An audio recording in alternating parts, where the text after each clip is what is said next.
डेरिभेटिभको आज हामी एउटा छोटो र मिठो बेसिक कन्सेप्ट सिक्छौँ है। के छ क्वेसन चाहिँ भने हामीले डेरिभेटिभ गर्नु पर्यो। डेरिभेटिभ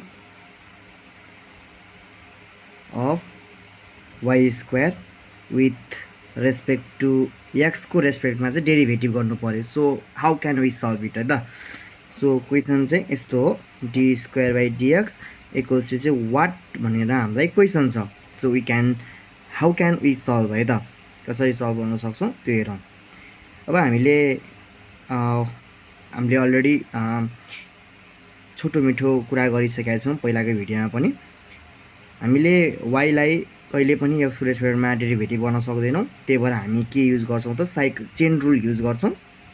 सो पहिला त हामीले वाई स्क्वायरलाई के को रेस्पेक्टमा डेरिभेटिभ गर्छौँ त, वाई को रेस्पेक्टमा डेरिभेटिभ गर्छौँ।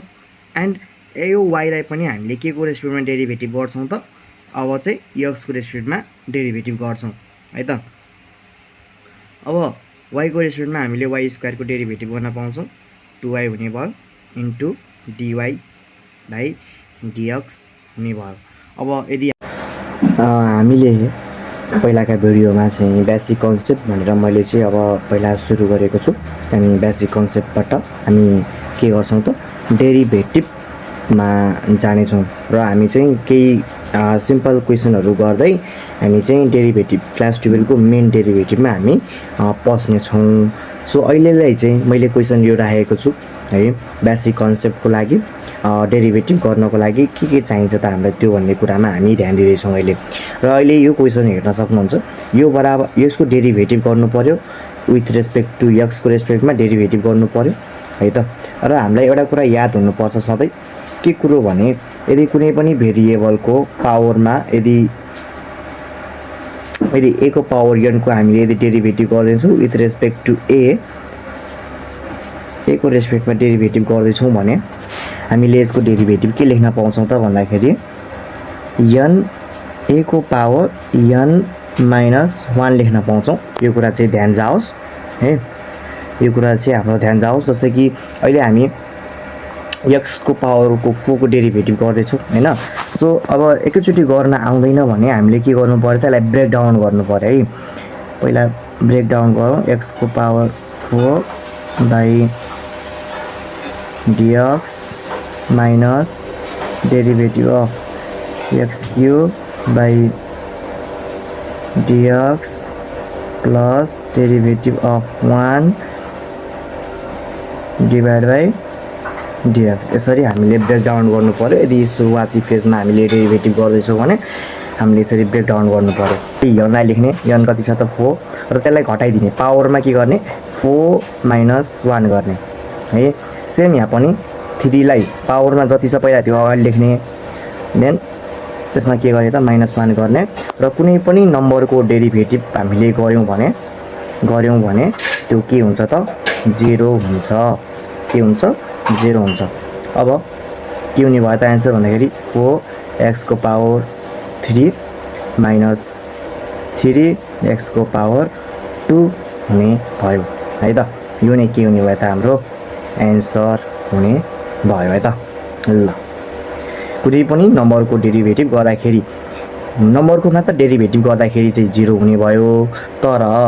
तर सेम केस हाम्रो यस्तो आइदिएको भयो, अहिले क्वेसन चाहिँ यस्तो आइदिएको भयो। ल मानौ नम्बरको डेरिभेटिभ त हाम्रो नम्बर मात्र भयो भने त 0 हुन्छ भनेर हामीले थाहा पायौँ होइन। मानौ क्वेसन यस्तो आइदियो, 3x को पावर 3 आइदियो प्लस 2x आइदियो क्वेसन। ल, यो डेरिभेटिभ गर्न हामीलाई आइदियो, यसलाई x को रेस्पेक्टमा के गर्ने त, डेरिभेटिभ गर्ने। ल, अब हामीले यसलाई कसरी सल्भ गर्न सक्छौँ होला त भन्दाखेरि त्यही अघिको जस्तै ब्रेक डाउन गर्ने, यसलाई 3x को power 3 divide by dx plus d2x divide by dx हामीले ब्रेक डाउन गऱ्यौँ। अब ब्रेक डाउन गरिसक्यौँ। अब हेर त, यहाँ 3 आएकै आएन, यहाँ 3 आएकै आएन, यो आयो नि त, यो 3 आयो नि त, यहाँ यो 3 आयो।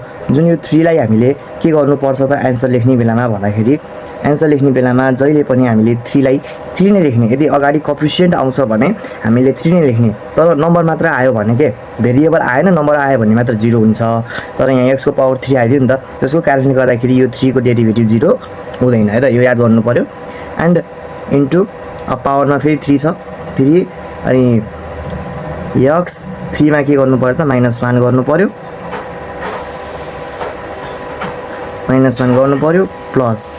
अब हेर त 2 फेरि जस्ताको त्यस्तै लेखौँ। x को पावरमा केही पनि छैन भने हाम्रो के हुन्छ त भन्दाखेरि 1 हुन्छ। अब x मा 1 - 1 गर्यो भने 0 हुन्छ। 3 3 जा 9, x को पावरमा 3 - 2 भयो अनि प्लस 2।